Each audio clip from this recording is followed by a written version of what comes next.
Hello students, welcome back to my channel Padh Lo. और आज हम ये क्यूबिक पॉलिनोमियल को फैक्टराइज करना सीखने वाले हैं। इसकी हम शॉर्ट ट्रिक देखने वाले हैं। इसका एक मेथड है लॉन्ग डिवीजन मेथड जो हमने क्लास 10 में पढ़ा है, लेकिन अब इस वीडियो में हम शॉर्ट ट्रिक सीखने वाले हैं किस तरीके से सॉल्व किया जाए विद इन मिनट्स। तो अब देखो, किसी भी क्लास में हो कोई फर्क नहीं पड़ता भाई, आपको ये हर जगह काम आएगा। जेईई मेन के क्वेश्चन में भी काम आएगा, इसीलिए मैं आपको बता रहा हूँ। ठीक है, देखो अब किस तरीके से फैक्टराइज किया जाता है। हायर क्लासेस में जाओगे तो आपको ये पता रहना चाहिए, इंजीनियरिंग में भी यूज होने वाला है। देखो x cube plus 6x square plus 11x plus 6 ये क्यूबिक पॉलिनोमियल है, इसे हमें फैक्टराइज करना है। फैक्टराइज करने के लिए सबसे पहला स्टेप दिमाग में रखना है हमें, कांस्टेंट टर्म और coefficient of x cube multiply करो। देखो कांस्टेंट टर्म और कोफिशिएंट ऑफ एक्स क्यूब को मल्टीप्लाई करेंगे तो 6 आएगा। तो पहला हमें हिट एंड ट्रायल मेथड से ऐसा फैक्टर ढूंढना है जो इस क्यूबिक पॉलिनोमियल को सेटिस्फाई करेगा। हिट एंड ट्रायल मेथड, और हिट एंड ट्रायल मेथड का सबसे पहला रूल यही है कि भाई जो 6 है इसके फैक्टर्स देखो, इसके फैक्टर्स क्या होंगे। देखो प्लस माइनस 1 होगा, प्लस माइनस 2 होगा, प्लस माइनस 3 होगा और प्लस माइनस 6 होगा।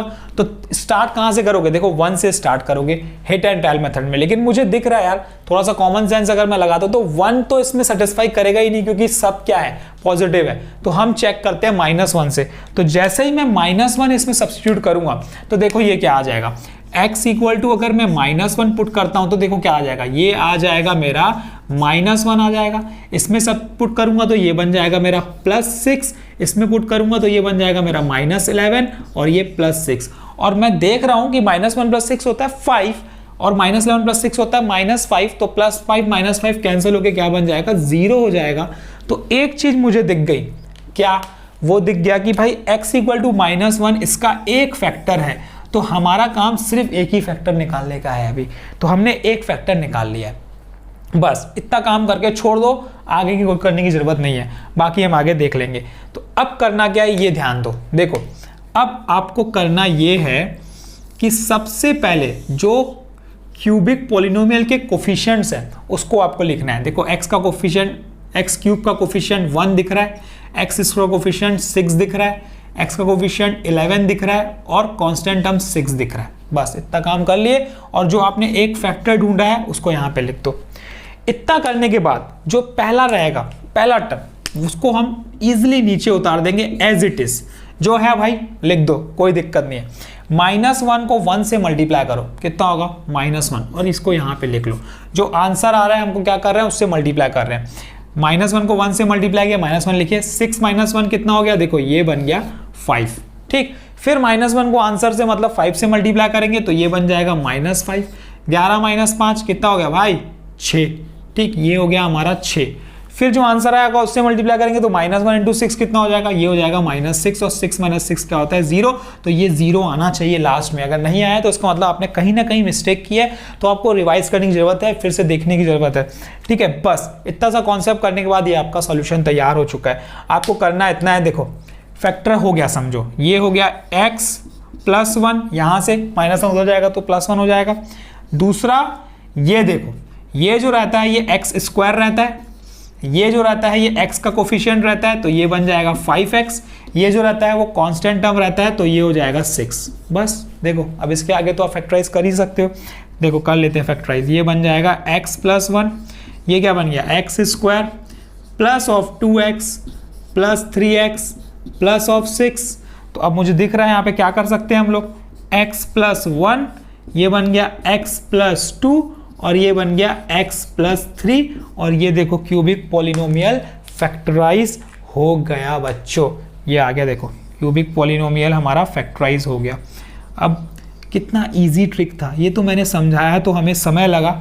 ठीक है, बाकी अगर आप सॉल्व करोगे, ठीक है, प्रैक्टिस करोगे, उसके बाद सॉल्व करोगे तो आपसे यूं बनेगा, यूं मिनट्स में बनेगा। लॉन्ग डिवीजन मेथड से बहुत ज़्यादा समय लगेगा, इसमें 1 मिनट से ज़्यादा नहीं लेगा ये।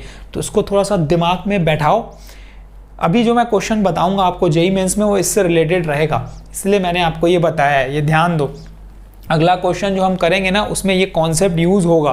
ठीक, तो उसमें भी मैं आपको बताऊंगा, लेकिन फिलहाल ये अलग से एक मैंने आपको शॉर्ट ट्रिक बताई। किसी भी क्लास में हो कोई फ़र्क नहीं पड़ता, आप समझो इस चीज़ को बहुत काम आएगी।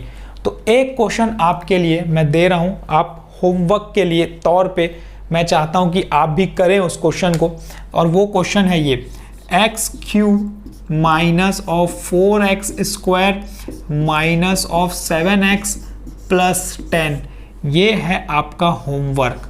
ठीक है, ये मुझे आप करके बताओ कि आपसे बन रहा है कि नहीं। अगर कॉन्सेप्ट समझ में आया, अच्छा लगा, तो इस चैनल को सब्सक्राइब कर लीजिए ताकि आपको कंटिन्यूसली स्टेप के कॉन्सेप्ट्स क्वेश्चंस मिलते रहे, क्योंकि हम यहाँ पे जेईई मेंस के क्वेश्चंस तो कर ही रहे हैं, साथ में क्लास 10 मैथ्स के भी एमसीक्यूज करेंगे, और भी जो 11th के रहेंगे, 12th के मैथ्स के एमसीक्यूज रहेंगे वो भी हम करेंगे। साथ में जो अच्छे अच्छे कॉन्सेप्ट्स हमको लगेंगे कि आपको समझने चाहिए, हम वो भी आपको बताएंगे। ठीक है, तो बस आपको करना क्या है, चैनल से जुड़ना है बस। बाकी तो आपको मैथमेटिक्स से रिलेटेड बहुत सारे कंटेंट मिलने वाले हैं जो आपके फ़ायदे की बात है। ठीक है, तो चीज़ें हैं, सिर्फ मैथमेटिक्स को स्ट्रॉन्ग अगर आपको करना है ना, तो उसको समझना पड़ेगा, उसको खेलना पड़ेगा, उसके साथ मज़ा आना चाहिए आपको, तभी आप उसको ज़्यादा देर तक दोगे, ज़्यादा देर तक उस पर काम करोगे। ठीक है, तो ये कैसे होगा, जब आपको उस पर मज़ा आएगा। तो मज़ा कब आएगा भाई, जब चीज़ कॉन्सेप्ट समझ में आएगा। कॉन्सेप्ट अगर आपको समझ में आते जा रहे हैं तो इसका मतलब आपको मज़ा आ रहा है, उसमें आप सॉल्व करोगे उस पर। तो देखो जैसे ये कॉन्सेप्ट था, तो इस टाइप के क्वेश्चंस और मिलते रहेंगे कंटिन्यूसली इस चैनल पे। Thank you, keep practising, all the best.